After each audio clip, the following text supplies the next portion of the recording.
What's up, YouTube? This is 82 Welcome back. So, I see a lot of other YouTubers covering this topic, and I just wanted to kind of gather my thoughts on this before I talk about it. I know I've talked about him a ways back, but here it goes. So, JJ Redick has been kind of becoming the poster boy of this modern era supporting. You know, he shows a lot of disrespect to players of the past.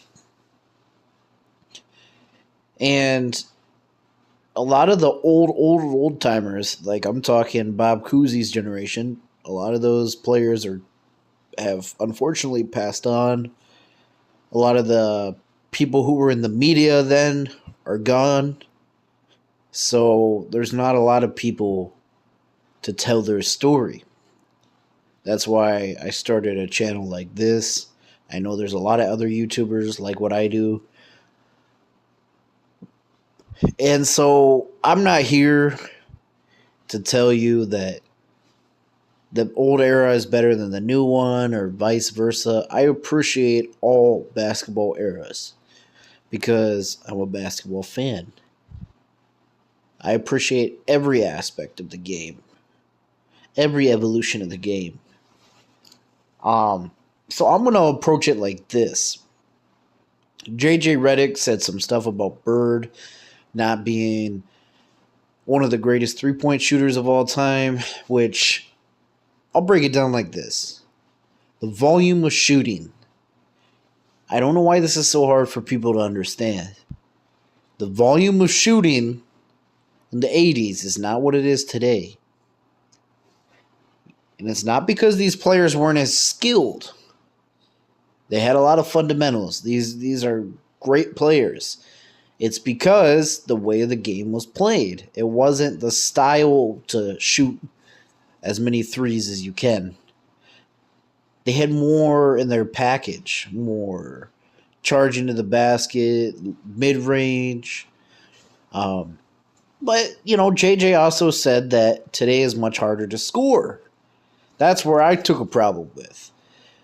Because I'm not shitting on this era.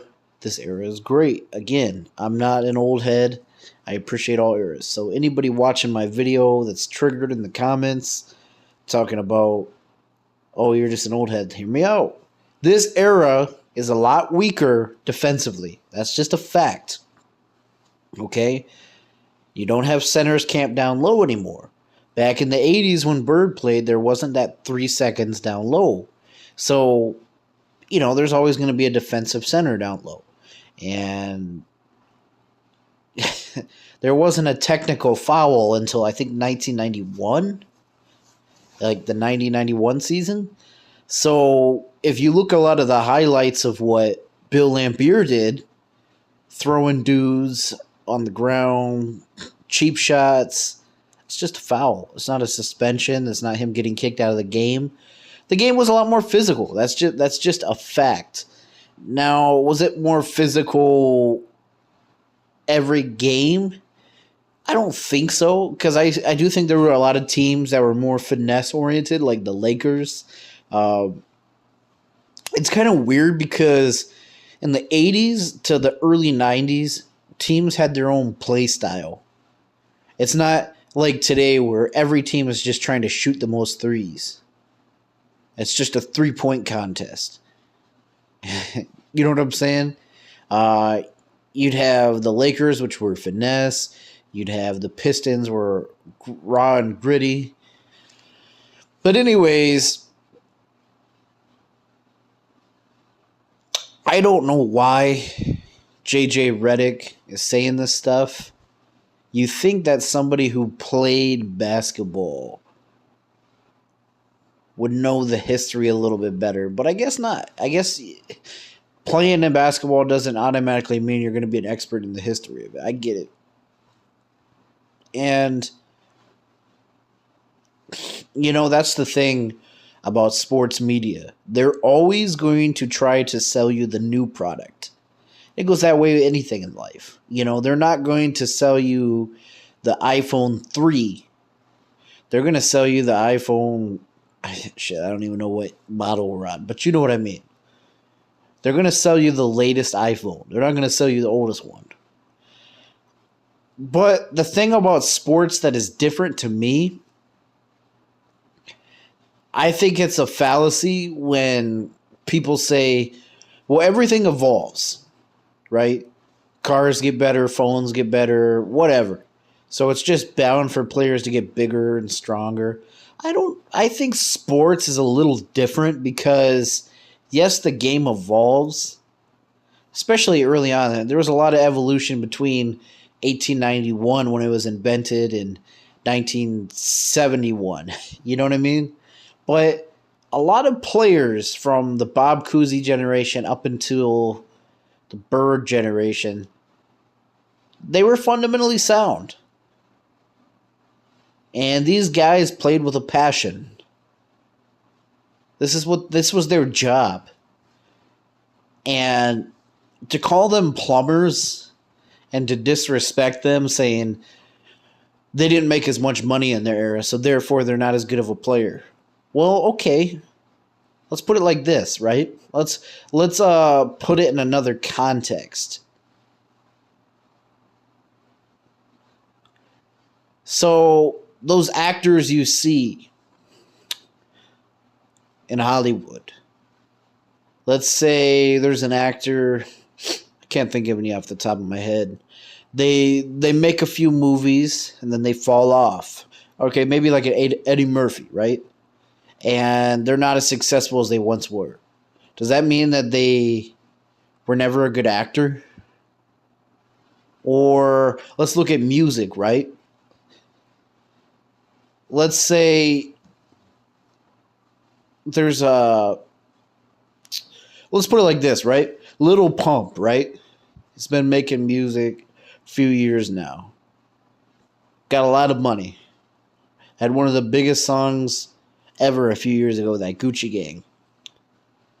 He made more money than Tupac did, than when Tupac was rapping in the 90s. Does that mean he's a better rapper than Tupac? Of course not. Having more money doesn't determine you to be... It's not the factor that makes you the better player. Okay? But also, I think these newer players, they should thank the older players. Because their sacrifices that they made in their era led to these big contracts. I mean, I'd be really grateful as an NBA player now, if I was an NBA player, I'd be really grateful for the older players and their contributions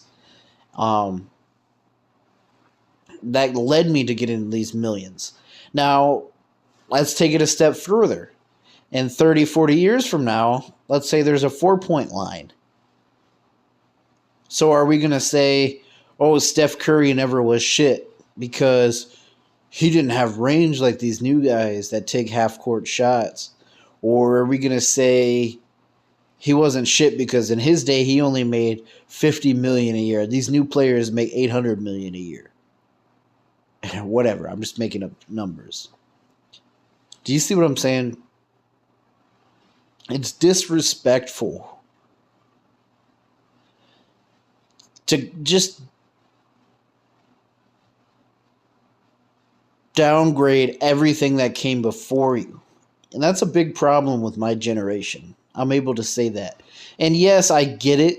A lot of people my age, they say, well, the old heads are hating. But more of the time I see it's more so a critique to help them. It's not a criticism for older players to say, hey, play defense. You know, defense is something you need to win a championship.